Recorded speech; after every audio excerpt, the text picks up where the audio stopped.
नीचे तक सबकी ताली।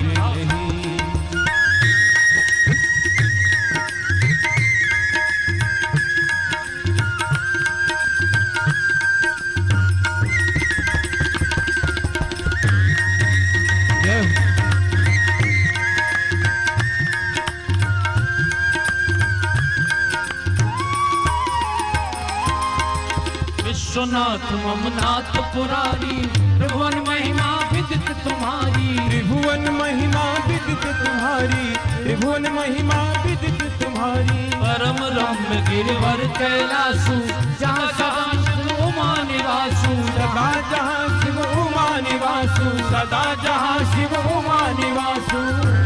ऐसा मानस रचने वाला कोई और नहीं, ऐसा मानस रचने वाला कोई और नहीं, ऐसा सुमति कराने वाला कोई और नहीं, ऐसा सुमति कराने वाला कोई और नहीं।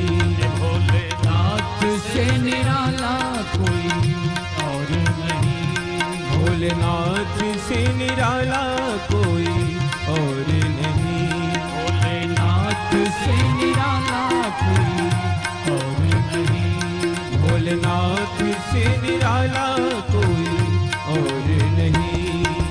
नमः शिवाय ओम नमः शिवाय, हर हर भोले नमः शिवाय, नमः शिवाय ओम नमः शिवाय, हर हर भोले नमः शिवाय, नमः शिवाय ओम नमः शिवाय, हर हर भोले नमः शिवाय, नमः शिवाय, ओम नमः शिवाय, हर हर भोले नमः शिवाय, नमः शिवाय ओम नमः शिवाय, हर हर भोले नमः शिवाय, नमः शिवाय, ओम नमः शिवाय, हर हर भोले नमः शिवाय।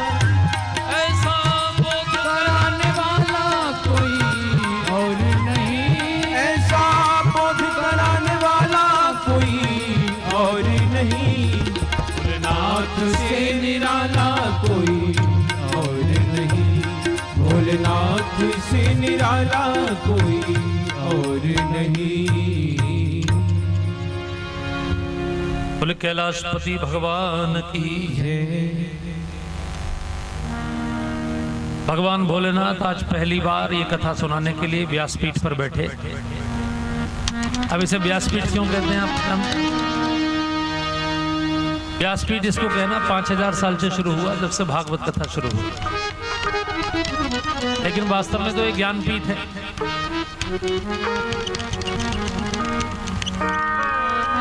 भगवान शिव ने तो ये कथा लाखों वर्ष पहले गई, क्योंकि भगवान राम को हुए ही 17.5 लाख वर्ष बीत गए। भगवान श्री कृष्ण तो 5000 वर्ष पहले, उस समय ये कथा गाई गई। उसको शिव पीठ भी कह सकते हैं, ज्ञान पीठ भी कह सकते हैं, जो भी आप चाहें। लेकिन पहली बार भगवान शिव व्यास रूप में जब बैठे कथा करने के लिए,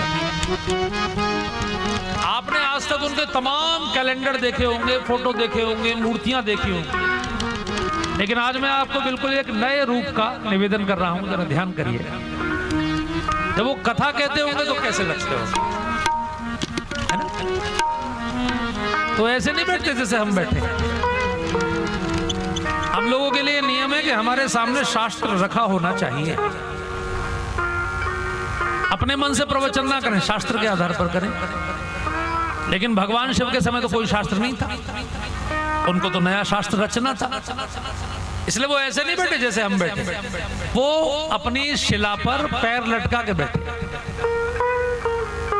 बायां पैर लटका हुआ, दाहिना पैर उठ के बाएं घुटने पर रखा हुआ। ये उत्तर भारत में ऐसे मंदिर नहीं मिलेंगे, लेकिन आप दक्षिण भारत में जाएंगे तो ऐसे मंदिर हैं जिसमें सप्तऋषि सामने बैठे होते हैं और भगवान शिव प्रवचन कर रहे होते हैं, और उस भगवान शिव की उस मूर्ति को कहते हैं दक्षिणा मूर्ति। दक्षिणा मूर्ति। उत्तर भारत में तो क्या हुआ कि सारे पुराने मंदिर टूट गए। मैं आपको गारंटी दे रहा हूं, अगर आप 500 साल से पुरानी एक भी मूर्ति मुझे दिखा दें पूरे उत्तर भारत में,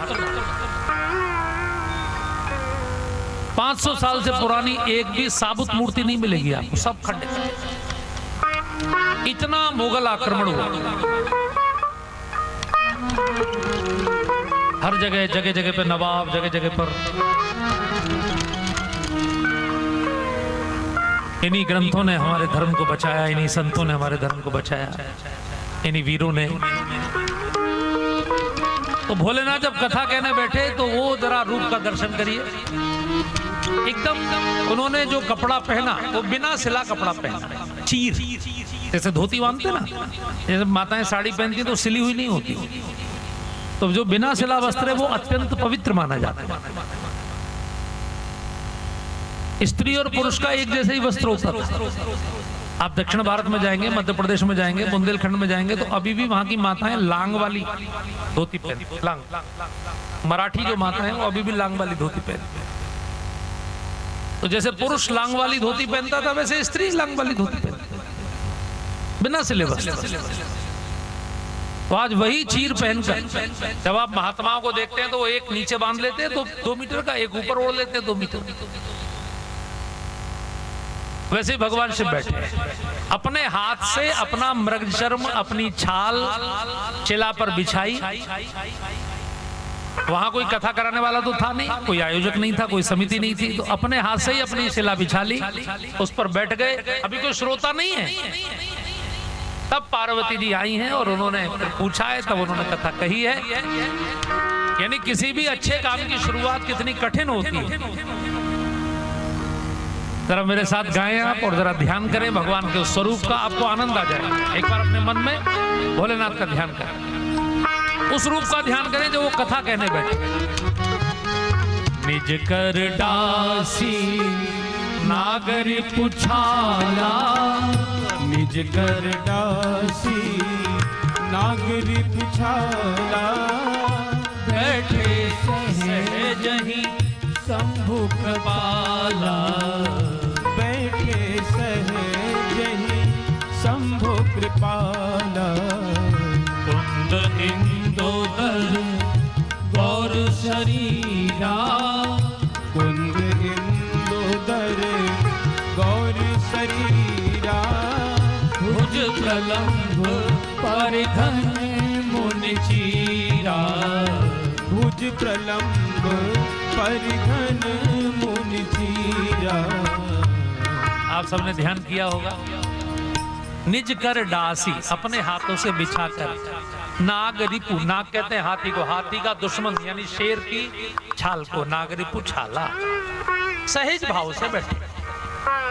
कोई असहजता नहीं, कोई दिखावा नहीं, कोई अहंकार नहीं। जिसमें असहजता होगी वो सहज परमात्मा का गुणगान कैसे करे? परमात्मा तो सहज है। राम सहज आनंद निधानु, शंकर सहज स्वरूप सम्हारा। यहां सहज रूप से बैठे। भक्ति का पहला चरण है सहजता, सरलता। और शरीर कैसा है? बोले बिल्कुल एकदम गोरा शरीर, कुंद इंदुदर गौर, कर्पूर गौर, भुज प्रलंब, घुटने तक लंबी भुजाएं। लंबी भुजाएं तो बहुत लोगों की होती हैं, लेकिन उनमें भी सबसे लंबी भुजाएं प्रलंब। और शरीर पर क्या पहना? बोले चीरा, परिधन मुनि चीरा, जैसे मुनि लोग चीर पहनते हैं। आज उन्होंने हीरों के हार और सोने के मुकुट, हीरे के मुकुट नहीं पहने हैं, क्योंकि कथा कहनी है ना, इसकी एक मर्यादा है। आपके शरीर से तड़क भड़क जाहिर ना हो, आपके शरीर से बहुत भोगवाद जाहिर ना हो, भले आप कितने भी धनवान क्यों ना हो। उनके यहाँ क्या कमी है? वो तो पूरी दुनिया के दाता है।